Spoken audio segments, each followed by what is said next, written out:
네, 시선 집중 3부의 문을 열겠습니다. 국민의힘이 내용 사퇴를 거듭하고 있지만 민주당은 지금 젠걸음을 놓고 있습니다. 이재명 후보는 어제 기아 자동차 소화류 공장에 가서 신년 기자회견을 가졌는데요. 자, 한번 종합 정리를 해보기 위해서 이분을 스튜디오로 직접 모셨습니다. 민주당 선대위의 전략통이죠.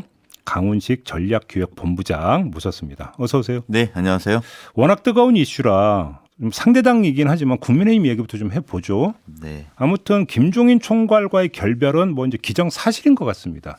윤석열 후보의 이런 선택을 어떻게 평가하십니까? 저는 지금까지 윤석열 후보가 말실수했던 부분에서 저는 이번 선대위 사태 보면서 전 인사참사인데요. 인사참사도 좀 뭐 표현이 질이 좀 안 좋다고 해야 될까요? 무슨 말이냐면 악성이다. 네, 무슨 말이냐면 사실은 지난번에 윤석열 후보하고 홍준표 후보가 막상막하였습니다. 실제 민심 당심의 결과가 좀 달랐고 그때 김종인 위원장이 편을 들어준 거예요. 그러면서 윤석열 후보가 됐단 말입니다. 네.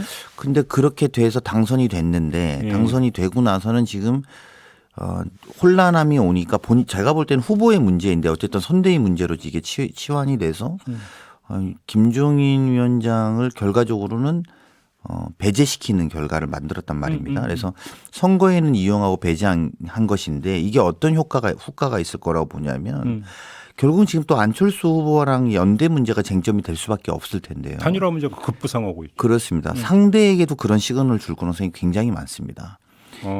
단일화는 어차피 저쪽에서 당이니까 갖고 올 거다 이렇게 본다는. 그렇게 되면 어쨌든 이제 이번에 김종인 위원장을 팽시킨 것이 그러니까 인간적으로는 어떤 시그널을 주냐면 같이 할 사람들이 없다라는 것이 확인되는 장면이거든요. 잠깐만요. 그 신호라고 하는 게 지금 단일화 이야기가 나오는데 저렇게 팽시키는데 단일화해서 되겠느냐라는 그렇습니다. 그런 신호를 제가 볼 때는 충분히 그럴 가능성이 있죠. 왜냐하면 아까 말씀드린 것처럼 경선에서 가장 큰 도움을 받았던 분이고 그리고 그분의 계속 당선이 됐는데 당선되고 나서는 여차 없이 가차 없이 지금 날려버린 거거든요. 사실상. 네. 근데 그렇게 보면 안철수 후보 측에서는 이분하고 믿고 신뢰를 갖고 우리가 뭘 해볼 수 있느냐라는 굉장히 극단적인 의구심이 들 수밖에 없고. 나도 팽당할 수 있다. 물론입니다. 그리고 이거는 사실은 어떤 의미로 배우망덕한 행위거든요. 정치에서 보면. 그렇게 보세요? 그럼요. 이거는 뭐 같이 그 상황에서 김종인 위원장이 홍준표 후보와 윤석열 후보의 경쟁에서 그 미묘한 몇 퍼센트의 그러니까 좀 차이의 표에서 편을 들어준 것인데 지금 와서 가차 없다? 제가 볼 때는 앞으로도 연대하려거나 같이 흐름을 만들려는 세력들한테는 굉장히 상징적 장면이 될 거라고 봅니다. 알겠습니다. 그다음에 또 하나 지금 체크 포인트는 뭐 하여간 뭐 그 경위가 어떻게 됐든지 간에 말 그대로 이제 그 선대위도 아니라 선대본이 윤석열 후보 직할 체제가 된다는 거잖아요. 그러면 직할을 할 수 있을 만큼 윤석열 후보는 정책으로 준비가 돼 있다고 평가하십니까? 그건 제가 뭐 그 후보의 그 능력에 대한 평가는 좀 적절치 않지만 지금 문제가 선대위의 문제였는지를 저는 되물어봐야 된다. 오히려 후보 개인 문제 아니에요? 본인의 문제였던 것 같은데요. 제가 볼 땐 우리가 뭐 3프로 TV에서 보여준 역량이라든지 그리고 실제로 말실수라든지 그리고 격한 뭐 연말에는 거의 격한 언사들을 쏟아내지 않았습니까?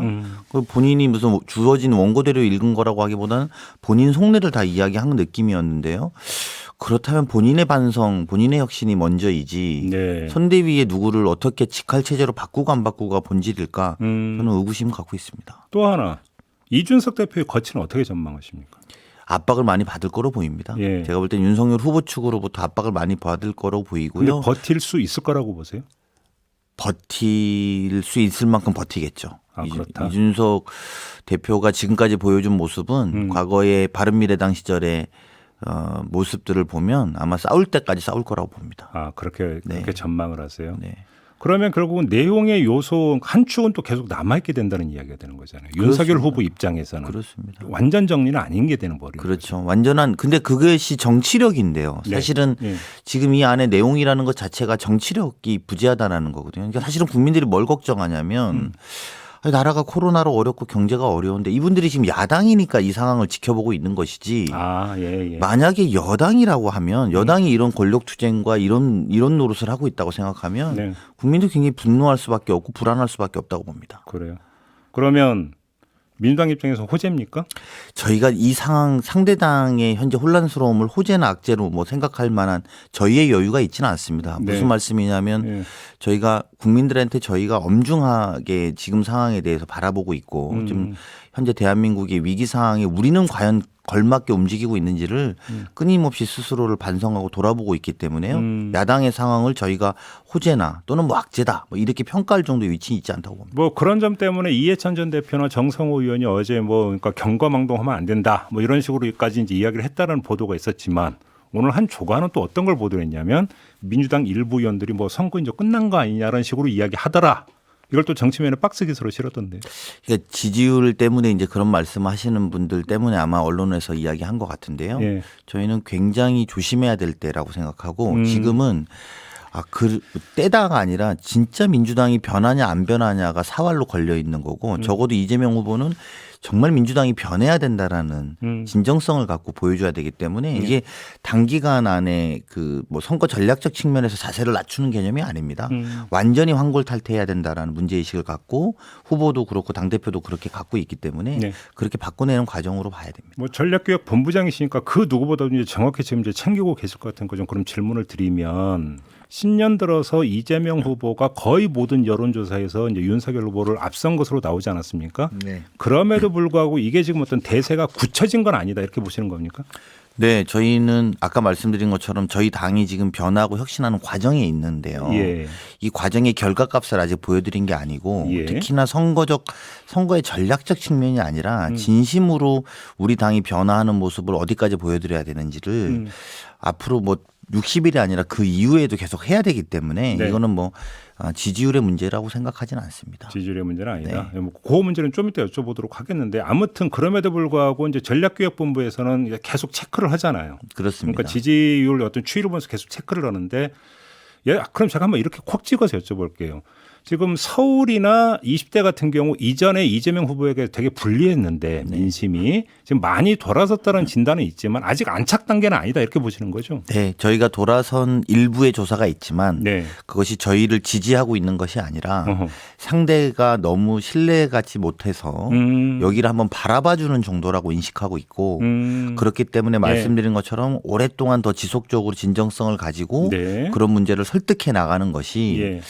그래 정말 그럼에도 불구하고 여기에다가 한번 맡겨보는 것이 맞겠다라고 할 때까지는 예. 아직 시간이 더 걸린다고 생각하고 있습니다. 지금 야당의 야권이라고 표현을 하는 게 맞을 것 같은데 야권 입장에서는 그럼에도 불구하고 마지막 반전의 카드라는 단일화 카드가 있지 않습니까? 네. 그 성사 가능성은 어떻게 전망하세요? 제가 볼 때는 오늘 이 장면, 예. 그 김종인 위원장이 팽당하는 이 장면이 이번 야권 선거에서 굉장히 큰 축이다. 아까 얘기했던 그 부정적 네. 신호. 그것이 과연 이 대화를 가능하게 만들 것인가에 대해서 아주 결정적인 한 장면을 만드는 거라고 저는 봅니다. 거기서 이 판을 규정한 부분이 있다. 단일화 국면에 있어서 그렇습니다. 그렇게 보시는군요. 아마 안철수 후보는 끝까지 완주할 가능성이 많아진 것이고 반대로는 윤석열 후보 측에서는 그렇지 않다 우리가 안철수 후보랑 다른 관계를 맺을 거라고 끊임없이 러브콜을 보낼 가능성이 높아 보입니다. 그러겠네요. 알겠습니다. 자, 어제 신년 기자회견 얘기를 했는데 일단 왜 장소를 기아자동차 소화리 공장으로 선택을 한 거예요? 네, 기아자동차 소화리 공장은 우리나라가 IMF 맞고 김대중 대통령이 IMF를 조기 종식 선언하러 갔던 장소입니다. 그렇다면서요? 예, 그래서 저희가 신년에 지금 대한민국을 어떻게 규정할 것이냐라고 봤을 땐 대한민국 위기에 있다. 물론 이제 쭉 성장하고 10대 강국 안에까지는 들어왔습니다. 경제 10대 강국까지는 들어왔습니다만 다시 한번 우리가 위기들이 있다. 그 위기를 이제 네 가지로 저희가 규정했는데요. 하나가 코로나로부터 일상으로 가는 우리가 위기의 국면이 있고 또 하나가 저성장 경제 양극화의 위기에 있고 그다음에 세 번째가 기후 위기를 우리가 극복해야 되는 또 위기가 있고요. 마지막으로 세계적으로 보면 미중 패권 속에서 우리나라의 실용적인 외교 또 실용적인 역할에 대한 위기에 있다라고 규정하고 그 위기 극복을 해내자. 그렇다면 소화리 공장 IMF를 위기처럼 극복했던 데를 가자는 것이고 누구보다도 그 공장에서 했는데요. 저희가 그 새해 기자회견을 소년공 출신의 이재명 후보. 그래서 그 공장에서 본인의 어린 시절을 극복해왔던 것처럼 국민과 함께 IMF를 극복하듯이 이 공장에서 다시 선언하고 극복해보겠다는 의지를 기력했습니다. 그런데 공장은 선뜻 공간을 대줬습니까? 작업 중단해. 아닙니다. 그 작업이 피해가 안 가는 공장으로 든 겁니다. 그러니까 그렇게 된 실제로 돌아가는 그 공장은 할 수가 없습니다. 당연히 그런 네, 얘기겠죠. 그럼 어제 신년 기자회견의 키워드를 하나만 꼽자면 위기입니까? 위기 극복이죠, 정확하게는. 위기 극복. 네. 그게 그러니까 핵심 키워드다. 네, 그렇습니다. 근데 또 어제 이런 얘기를 했잖아요. 종합국력 세계 5위. 국민소득 5만 달러. 이 목표를 제시했는데 일부 언론은 여기에다가 코스피 5천까지 해서 555 이걸 뭐하고 비교하고 있냐면 이명박 후보의 747하고 비교를 하던데요. 네. 이런 비교법은 어떻게 받아들여요? 그 어제 그 질의응답에서 그 질문이 나와서 후보가 좀 불쾌하게 아마 표현하신 그 장면들을 국민들이 네. 많이 보셨을 텐데요. 네. 후보가 불쾌한 건 다른 것이 아니라 네. 우리는 이 숫자가 예. 기회 총량을 수단으로 말하고 있는 겁니다. 기회 총량을 늘리자. 그래서 이 수단을 통해서 우리가 결국은 파일을 배분하는 것에 더 집중하고 국민의 인프라든지 이런 것들을 만드는 데 집중할 것인데 네. 이명박의 747은 목표이고 목적이었거든요. 성장 자체가. 이제 저희는 성장을 과정으로 좀 보고 그 다음에를 봐줘야 되는데 그것을 단순 비교하니 그것과 우리는 아주 다르다. 네. 그리고 두 번째는 실제 할 것과 그러니까 할 수 있는 것과 예. 이재명 후보가 그런 강박 같은 게 있습니다. 어떤 말하면 지켜야 된다.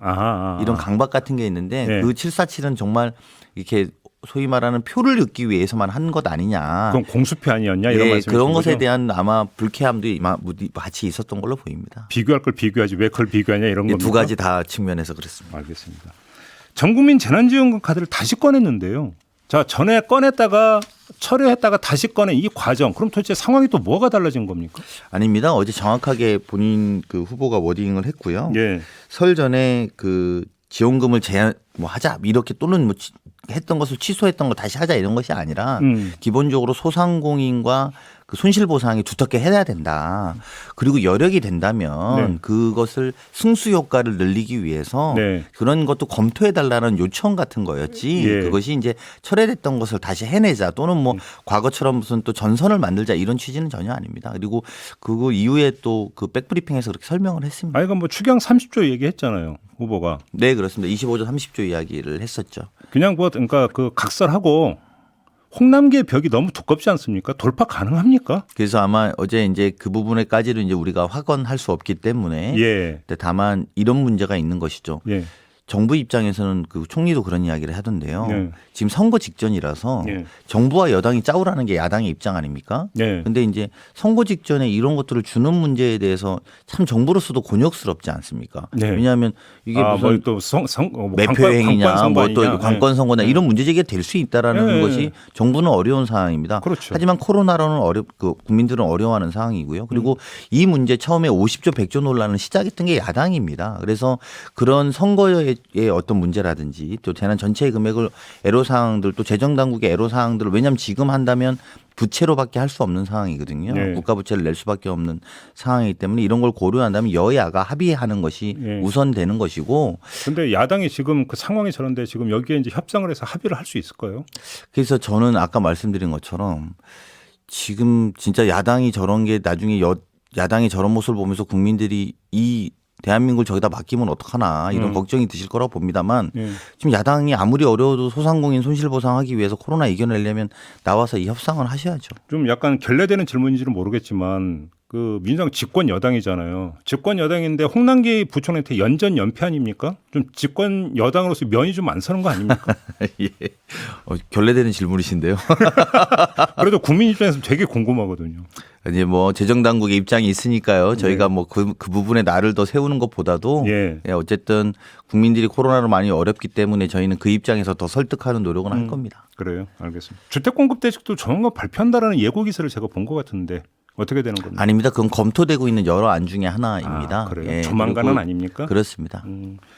탈모약 있잖아요. 어제 엄청 화제가 됐던. 예. 아니 근데 언제 또 그 영상 또 언제 만드셨어요? 바로 이제 즉시 이제 반응하신 건데요. 그 심는다 말씀이시죠? 이렇게 싹 이거 하는 뽑는다 아니고 심는다 이 말씀이시죠?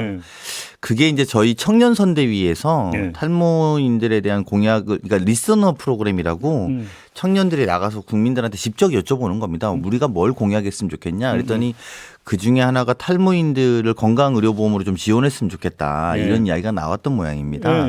그래서 그것들을 올렸는데 반응이 예상외로 굉장히 뜨거웠던 거죠. 그래서 나는 이재명을 이거 보고 뽑겠다 이랬다가 그 밑에 댓글에 왜 뽑냐 여기 탈모인들 그 모임에서 커뮤니티에서 뽑지 말고 심어라 뭐 이런 이야기 하면서 이제 하고 그리고 나서 24시간이 안 돼서 후보의 짧은 영상 1분짜리 영상이 이제 나오면서 기민하게 그러니까 대처하시더라고요. 그게 우리 선대위가 지금 해야 될 일이거든요. 저희가 선대위를 국민의 요구에 기민하게 반응하겠다는 것이고 동시에 그걸 실제 공약화할 수 있는지 문제는 또 별도의 그럼 트랙이니까요. 바로 그 지점인데요. 네. 이렇게 지금 돼버렸는데 상황이 여기까지 왔는데 공약으로 포함 안 되면 그 후과를 어떻게 감당하실 겁니까? 아닙니다. 그거는 뭐 저희가 합리적인 방법과 토론들을 지금 진행을 이제 할 거니까요. 혹시 이제 뭐 이게 재정 어떤 이런 좀 추계 이런 것들은 좀 검토 들어갔습니까? 아니 이제 바로 간담회부터 시작해서 네. 그런 것들을 실제화할 수 있는지 또 어디까지 한다고 하면 어느 범주까지인지를 구체화하는 것들은 정책화해야 됩니다. 건보공단에서 바로 연락 안 왔습니까? 그 정도는 아닙니다. 아직까지는. 아니 건보공단 바로 연락이 그러니까 이거 우리 어쩌라는 말입니까라고 한 부정적 연락 안 왔는지는 좀. 아니, 아직까지는 그 정도는 아니고요. 예. 조금 더 저희가 구체화를 위해서 그 공약화를 위해서는 검토해봐야 될 지점들이 많이 있습니다. 아 그래요? 예. 결국은 이게 이제 그 슬로건을 나를 위해 이재명으로 바꾼 그 일환으로 이해를 하면 되는 겁니까? 그렇습니다. 그 실제로 예전처럼 예전에 4대강이라든지 네. 뭐 큰 아젠다들 많이 747도 우리가 아까 결국은 선심성 공약이었다고 나왔지만 그런 것들에서 국민들이 효용성을 못 갖고 있습니다. 예. 그냥 작은 거라도 내 삶을 어떻게 바꿔줄 것이냐 그리고 그것이 우리 변화를 어떻게 줄 것이냐라는 것이고요. 그런 면에서 보면 내가 결혼하면 뭐가 달라지는지 내가 이사 가면 어떤 세율이 있는지 또 내가 탈모인인데 나는 심지어 어떻게 좀 의료보험에서는 관심 가져줄 수 있는지 그 문제가 해결되든 해결되지 않든 둘 떠나서 네. 국가가 이런 것들을 나를 위해서 뭐를 해줄 수 있는지를 묻고 있는 것이 요즘 젊은 MZ세대의 요구라고 알고 있습니다. 그래서 저희가 그런 부분에 좀 더 기민하게 움직이겠다 이렇게 말씀드릴 수 있습니다. 알겠습니다. 오늘 이야기는 여기서 마무리를 해야 되겠네요. 고맙습니다, 의원님. 네, 고맙습니다. 민주당 선대위 전략기획본부장을 맡고 있는 강훈식 의원과의 인터뷰였습니다.